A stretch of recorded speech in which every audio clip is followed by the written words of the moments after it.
Ny talen'ny fandraharahana ankapobeny ao amin'ny commune no miresaka ary mitondra ny hafatra avy amin'ny ben'ny tanàna ny Tolangaro, Andriamatoa Andry Andriamasorona.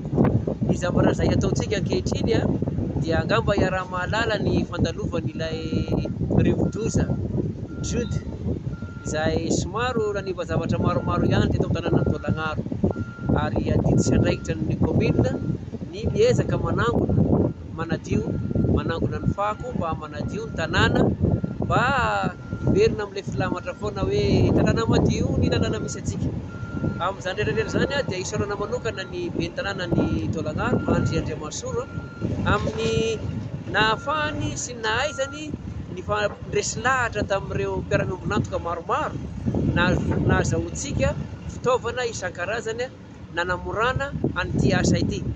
Ary mahafinaritra satria hita fa misy ny maromaritra iraisana rehefa mifampiresaka, ary dia hita koa fa vonona ny olona hanampy azy amin'ny programa fanadiovana izay nataony. Ka tamin'ity indray fotoana ity dia nahazo fitaovana maromaro itsika nahafahana nanadio ny tanàna, maromaro ny site fa dia hita hoe amin'izao andro voalohany androany izao dia efa misy sahady ny vokatra mahafinaritra izay azontsika. Mandritra firy andro eo zao fanadiovana ataon'ny commune ambonivohitra Fort-dauphin zao? Ny site ananantsika manko maromaro dia nisafidy ny ao amin'ny fiadidinan'ny tanàna miaraka amin'ny Andriamatoa ben'ny tanàna sy ny ekipa miaraka aminy hoe 3 andro no andeho safidina hiasana. Ny androany ny andro voalohany mbola misy zany rahampitso alarobia sy ny amin'ny afakapitso alakamisy izay anaovana an'izao asa izao. Efa vita ny ao Ambinanikely, vita ny ao Isokaka. Ny ao Ambinanikely misy site anankiroa 3 mifanarakaraka samby natao. Ety Amparihy tsika izao miresaka izao efa vita koa io. Ny ao Antanambao, ny ao amin'ny sampanan-dalana ao amin'ny pharmacie ao koa efa vita, fa mbola maro koa no mbola tsy maintsy ho atao, rahampitso sy rafakapitso.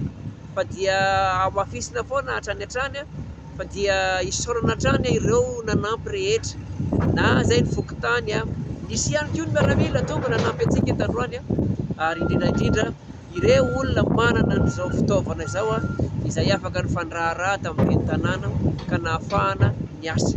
Isaorana ihany koa ny mpiasa ao amin'ny commune, tsy atao dia tsy hita izy ireo fa tena nanao ny asany, nanao ny ainy tsy ho zavatra. Ny pompier nanao ny ainy tsy ho zavatra avokoa, sy ireo nanolo tena hiasa an-tsitrapo. Maromaro ihany koa izy ireo no niaraka niasa tamintsika tamin'ity androany ity, ary eritreretina fa mbola hitosy hitombo izany rahampitso sy rafakapitso. Fanentanana fohifohy ary ho an'ny vahoaka ny Faradofay manoloana ny ady amin'izao fifehezana ny fako zao. Fanentanana dia mbola veriko ihany ilay teny efa nifampiresantsika vao tsy ela akory izay. Tanànantsika ity dia tanàna tsara, mila atao madio. Faharoa manarak'izay itsika dia mila mifanampy manova toe-tsaina, manova fitondran-tena, ka anisan'izany ny fiainana ao anatin'ny fahadiovana. Tsy ho tonga ho azy anefa izany, fa tsy maintsy misy ny fepetra maromaro izay iraisana. Apetratsika ny lamina. Ny lamina dia tsotra, apetratsika ny ora ahafahana manary fako.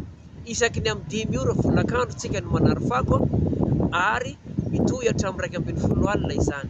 Aorian'izay dia janona ny fanariam-pako fa miasa ny commune. Ny atoandro, ny maraina hatramin'ny atoandro sy ny tolakandro tsy manary fako isika, ampirimitsika ao an-tokantrano ny fako, fa rehefa tonga indray ny amin'ny 5 dia manary fako itsika.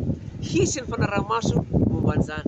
Izay ilay nahatonga an'ilay teny tamin'ny farany hoe hiezaka itsika mba olona azo atao hoe efa ampitaona tsara ny manary fako fa tsy zaza, ary koa olona salama tsara ny manary fako.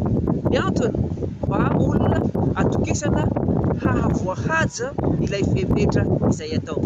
Izao manko ao anatin'ny fandaminana sy ny fifampitondrana eto tanàna dia tsy maintsy misy hatrany ny ataontsika hoe fepetra ifanajana. Ka ny tsy manaja fepetra amin'izay fotoana izay dia raisina ho sahala amin'ny hoe nandika lalàna ka andraisana fanapahan-kevitra mafimafy.